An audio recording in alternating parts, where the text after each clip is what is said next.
Bienvenue à tous et à toutes une fois de plus sur ma chaîne YouTube. Je vous retrouve aujourd'hui avec un plaisir pour que nous puissions débattre du sujet comme tu as pu le voir dans le titre. La dernière fois, ma dernière vidéo, je t'avais annoncé que oui, je préparais cette vidéo. Et donc, sans plus tarder, on va lancer le générique.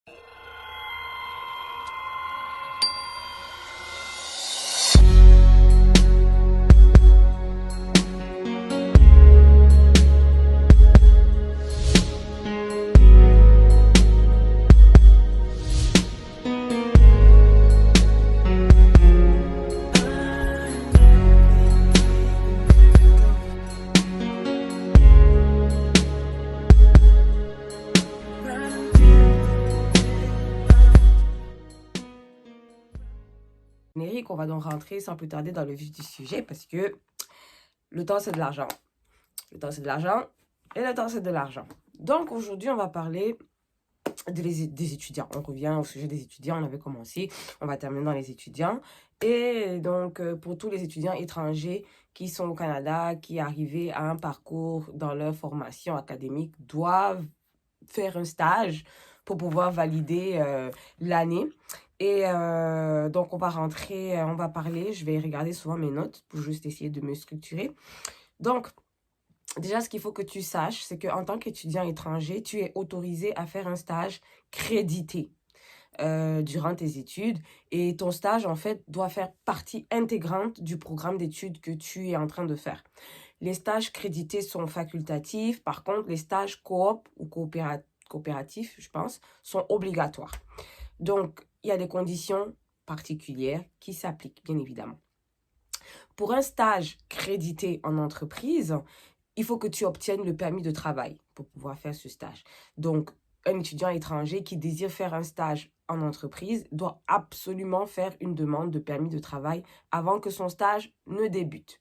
On parle, je reste encore dans les stages crédités. Pour faire un stage crédité en entreprise, tu as besoin d'obtenir un permis de travail et tu dois faire ta demande de permis de travail avant que ton stage ne commence. Les délais d'obtention du permis vont de 4 à 6 semaines environ. Tu comprendras la nécessité de faire tes demandes bien avant le début de ton stage pour ne pas être mal pris. Et pour obtenir ce permis de travail-là, voilà les conditions que tu dois réunir. Il faut que tu possèdes un permis d'études qui soit valide. Donc, pas genre qui reste 2 jours à ton permis d'études ou genre ton permis a déjà expiré. De toute façon, dans une précédente vidéo, je vous avais déjà expliqué qu'il faut toujours s'assurer d'avoir un statut légal valide pour pouvoir faire des modifications à votre statut. Mettons, tu veux prolonger X, tu veux changer de statut. Assure-toi que le statut dans lequel tu es d'abord soit valide pour éviter toute expulsion du Canada, bien évidemment. Donc, tu dois posséder un permis d'études valide. Un représentant officiel de ton établissement d'enseignement doit confirmer que l'emploi fait partie du programme d'études.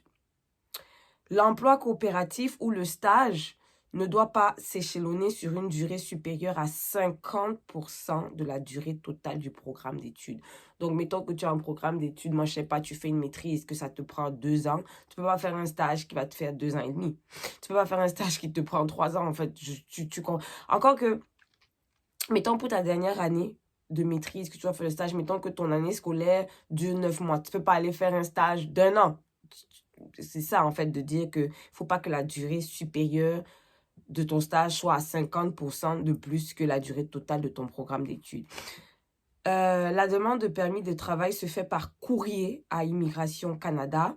Le formulaire, je vais le laisser en surlignement ici, IMM 1249, qui est bien visible là, est disponible à l'adresse que je vais laisser là aussi, www.cic.gc.ca.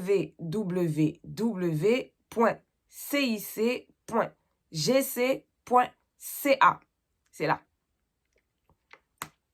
La demande s'accompagne obligatoirement d'une confirmation de ton statut étudiant, soit par ton passeport, soit par ton CAQ si tu es au Québec, soit par ton permis étudiant valide et ta lettre de la coordonnatrice de stage attestant que le stage fait partie intégrante de ton programme d'études.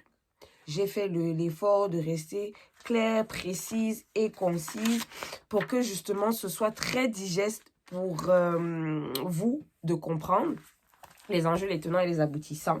Et moi, qu'est-ce que je peux dire de plus? Si tu as des questions ou si ton cas est un peu différent, que tu veux discuter de ça, n'hésite pas à me laisser savoir en commentaire. Je réponds toujours dans la majorité du temps et de mes possibilités à tous les commentaires qui me sont faits. Même s'il y a un petit délai, je répondrai. Donc, n'hésite pas à me laisser ta question en commentaire. N'hésite pas à liker la vidéo si tu as aimé les informations ici. N'hésite pas à lâcher un pouce bleu pour m'encourager et surtout permettre à l'algorithme YouTube de toujours proposer mes vidéos au plus grand nombre. N'hésite pas à le partager dans tes groupes WhatsApp, les groupes de famille, Telegram, Snapchat, tes réseaux sociaux. Et surtout, active la cloche de notification. Comme ça, chaque fois que je publie une vidéo ici, tu es tout de suite avisé et que tu puisses savoir en fait que j'ai posté du nouveau contenu. Donc, je vous laisse cette vidéo-là ici et on se retrouve très prochainement, certainement des vacances. Et donc, on se retrouve très bientôt. Je vous fais plein de bisous.